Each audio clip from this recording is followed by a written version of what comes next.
Hawaii is known as a tourist destination internationally.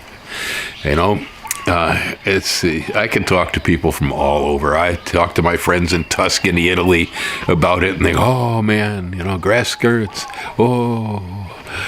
Waikiki, yeah, it's a myth about the place. It's kind of global. Even the Russians like it. Well, most people come here, though, you know, for the nice weather, for the surf, for the beaches, you know, for the volcanoes and the gorgeous scenery, you know, on and on, watching the whales and what we do. But, you know, when most tourists come here, they almost never think about creepy Hawaii.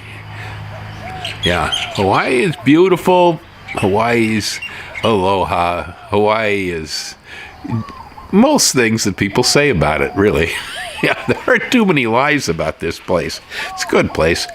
But we almost never think about the mysterious aspect of this culture. Different cultures around the world, and especially different religious beliefs associated to cultures, they all have different takes on death. That seems to be my subject this week, isn't it? You know, if you take a look, for instance, into Tibetan culture, you will find there is a tome that's published in English called the Tibetan Book of the Dead. And the Tibetan Buddhists have a whole practice in mythology wrapped around how to get Uncle Harry's spirit to leave town once he's dead.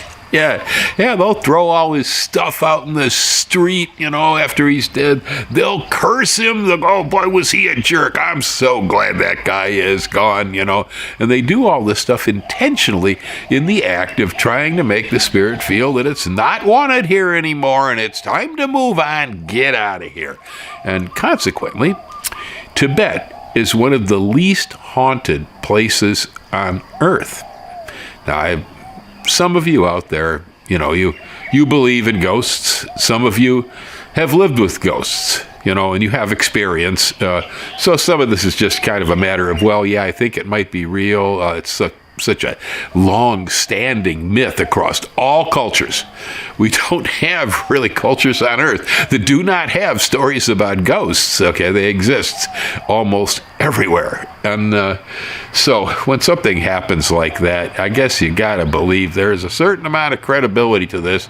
These guys are not tinfoil hat wearing hillbillies chasing around green aliens with a 12 gauge. Nope. There's something to all this.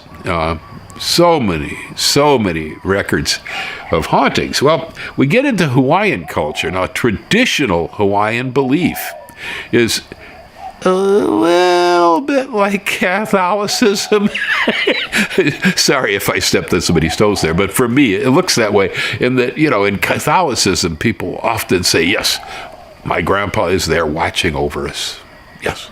Yeah, the deceased relatives oftentimes hang around to take care of the living relatives, you know. Well, in Hawaiian culture, the same is true. We don't have any big myths here about moving on, you know, about places to go, or about driving spirits out. We keep them, we hold them. The belief here is that the dead really hang around to look out for the living. So it's deeply cultural. It has been that way for a long time out here. And whereas, you know, after the Polynesians got here, the British found the place. Later on, the Americans stormed it with the Marines, and so on and so forth. So there's been a lot of cultural changing and hybridizing and things out here. And as we got more and more and more of the, the European-style, American-style culture into the islands, the belief in spirits, ghosts, and so on, kind of gets pushed down below the surface. It's still there. It's pretty strong too, but it's not really believed by so many people, especially not the whites. You know, if you're a guy that looks like me, all right, well, no, don't look like me, but it's the same sort of ethnic type of character, and you actually believe in ghosts, and you have experience with ghosts, and you know ghosts exist, well, you're a rare character. Yeah, they make TV shows out of you guys, you know, reality shows where you run around with little meters going, I think it's cold in this room, you know. It's a cold spot, that kind of stuff. But no, my life has just happened to have been in such a way that I have no sense of denial over spirits. They exist in our space.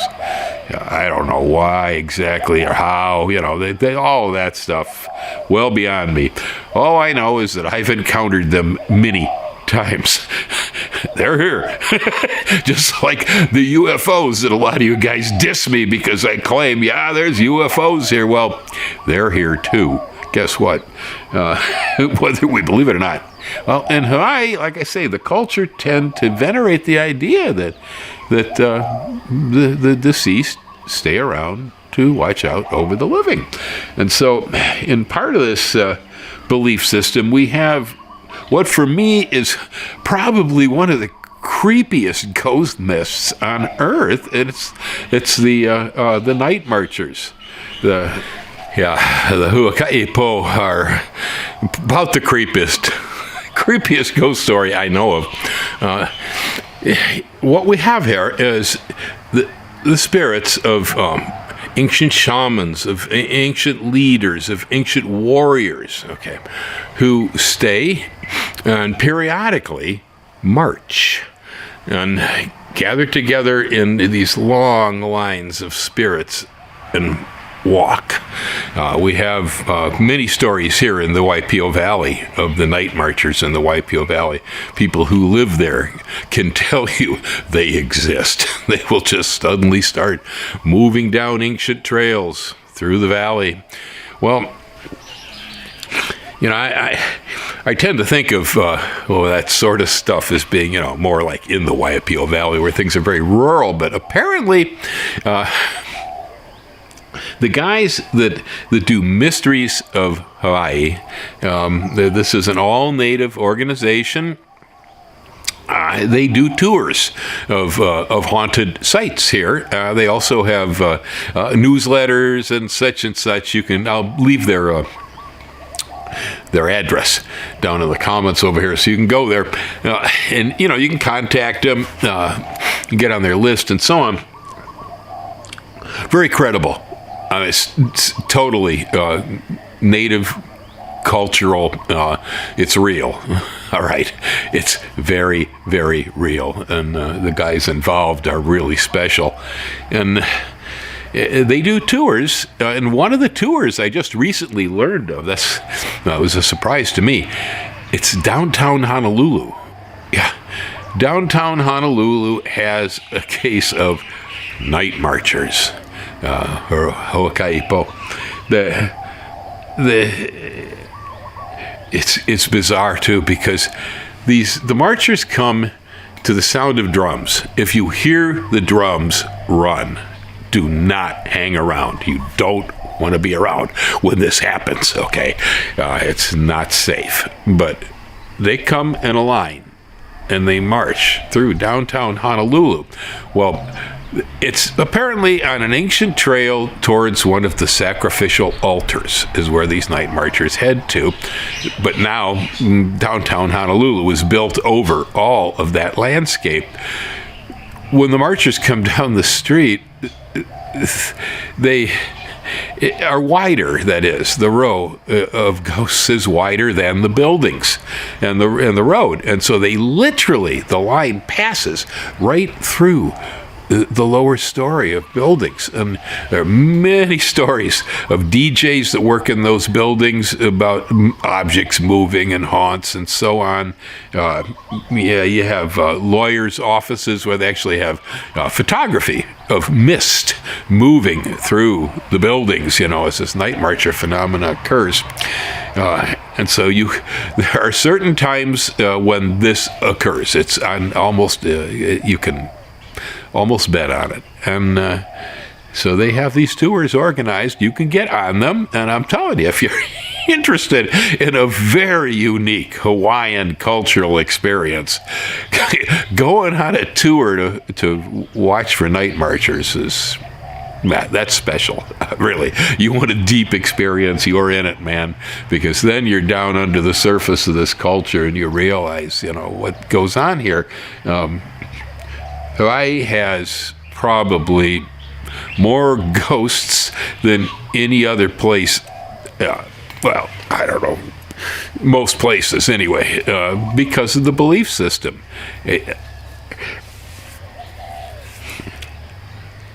I do not pretend to understand the nature of ghost. Okay. Now, whether a ghost is actually disembodied spirit of a human being, which is really, for me, what it appears to be in most cases. But there are also cases where there's these things that just kind of repeat themselves, like there's an imprint or an impression, on the world somehow, that some psychic imprint was left, and this thing continues to happen, even though it stopped a long time ago, which may or may not have anything to do with the spirits of the people that were involved. The night marcher thing, it's kind of hard to say.